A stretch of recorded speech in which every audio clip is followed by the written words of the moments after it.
नमस्कार, NDTV India के social media page पर आप सभी का स्वागत है। मैं हूं सोहित मिश्रा। फिलहाल दो ऐसे मुद्दे हैं जिस पर हमारे साथ बातचीत करने के लिए समाजवादी पार्टी के विधायक रईस शेख मौजूद हैं। दो मुद्दे हैं। एक मुद्दा महाराष्ट्र से जुड़ा हुआ है, जहां पर यह कहा गया है, अब जो नई सरकार आई है, नई मंत्रिमंडल का विस्तार हुआ है, उसमें कहा गया कि फ़ोन उठाकर आप हेलो नहीं कहेंगे, वंदे मातरम कहेंगे। दूसरा मुद्दा है बिल्किस बानो का, जिसमें जो 11 आरोपी थे उन्हें 75वीं जो आज़ादी के दिन थे, जिसे आज़ादी का अमृत महोत्सव कहा जाता है, उस दिन उन्हें छोड़ दिया गया। रईस जी, सबसे पहले बात करेंगे महाराष्ट्र की।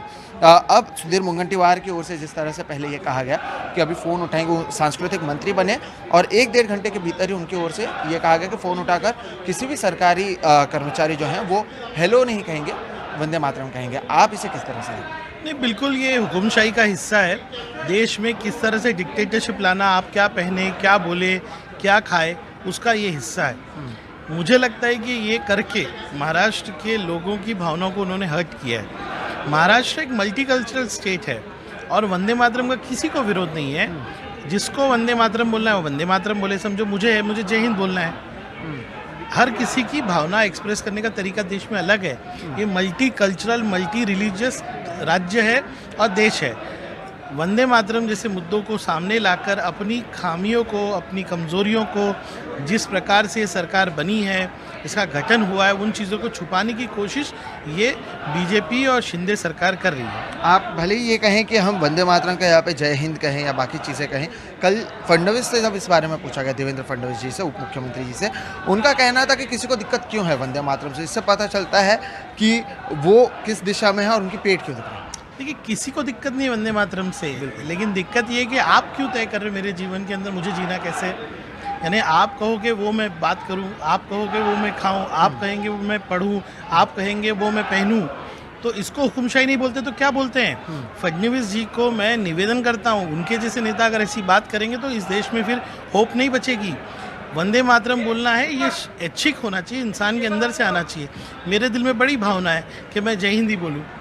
जय हिंद में क्या प्रॉब्लम है आपको। लेकिन ये देश में जो आज़ादी है जीवन जीने की, आज़ादी है धर्म पे चलने की, आज़ादी है बोलने की, आज़ादी है अपने विचार रखने की, उसको कहीं ना कहीं कैद करके लोगों में भय और भय का वातावरण बनाना चाहती है बीजेपी। इसे एक टोकनिज्म के तौर पर देखते हैं आप कि नई सरकार आई है और वंदे मातरम कहना। अपनी कमियों को कैसे छुपाएं हम।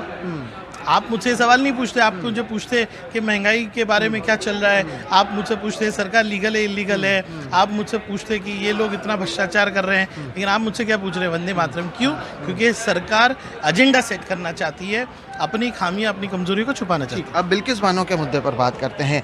इसे लेकर समाजवादी पार्टी की भी अपनी क्या औपचारिक भूमिका है। 15 अगस्त के दिन 2002 गोधरा की बात करें तो सबसे अगर एक भयावह कोई मामला था तो बिल्किस बानो का था, लेकिन 75वें दिन यानी आज़ादी के अमृत महोत्सव के दिन ही उन्हें छोड़ दिया जाता है, उन 11 आरोपियों को। इसे आप किस तरह से? देखिए, रेप जैसा जो सब्जेक्ट है और महिला, ये उसको धर्म के एंगल से नहीं देखना चाहिए था। पूरे देश में मुझे लगता है कि इसको लेके महिलाओं में बहुत बड़ा असंतुष्ट है और पुरुषों में भी है, क्योंकि इतना भयंकर, इतना घिनौना जो है जुर्म, और उस पर आप उन लोगों को बचाकर बाहर ला रहे हो। उस महिला पे, उस परिवार पे क्या बीत रही हो आप सोचो कि जिस महिला के ऊपर रेप हो चुका है, उसके साथ जो अत्याचार हुआ है, उसी गांव में अब 11 लोग घूमेंगे।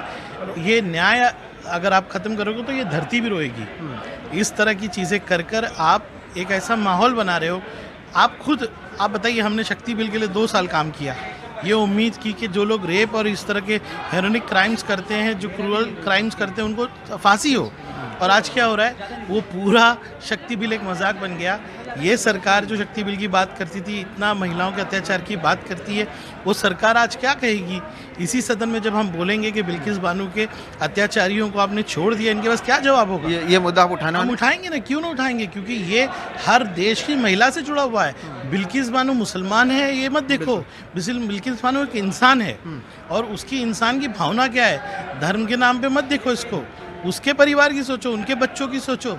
ये किसी के साथ नहीं होना चाहिए, और अगर इस तरह से होगा तो ये अत्याचार माना जाएगा और ये ह्यूमन राइट्स का पूरी तरह से वायलेशन है। सर, आखिरी सवाल ये होगा, इसके टाइमिंग को लेकर भी सवाल उठ रहे हैं। इसी साल दिसंबर में गुजरात में चुनाव होने वाले हैं और उससे पहले इन 11 लोगों को छोड़ दें? चुनाव आएंगे जाएंगे, मुझे लगता है कि हाँ चुनाव में फ़ायदा सोच के किया होगा, लेकिन मुझे नहीं लगता, मेरा देश जिस तरह से है, जिस तरह की हमारी भावनाएं हैं, ये कोई भी वर्ग का आदमी, कोई भी धर्म का आदमी कभी पसंद करेगा।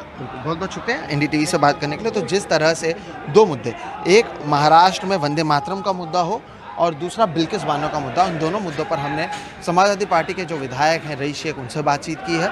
उन्होंने कहा वंदे मातरम का विरोध नहीं है, लेकिन आप क्यों तय करेंगे कि हम क्या कहें। दूसरी ओर बिल्किस बानो के जो 11 आरोपी थे उनके मामले में, उन्हें जो छोड़ा गया है उसे लेकर भी उन्होंने कहा कि इस पर सदन पर वो सवाल उठाएंगे। मुंबई से कैमरा पर्सन संजय मंडल के साथ सोहित मिश्रा, एनडीटीवी इंडिया।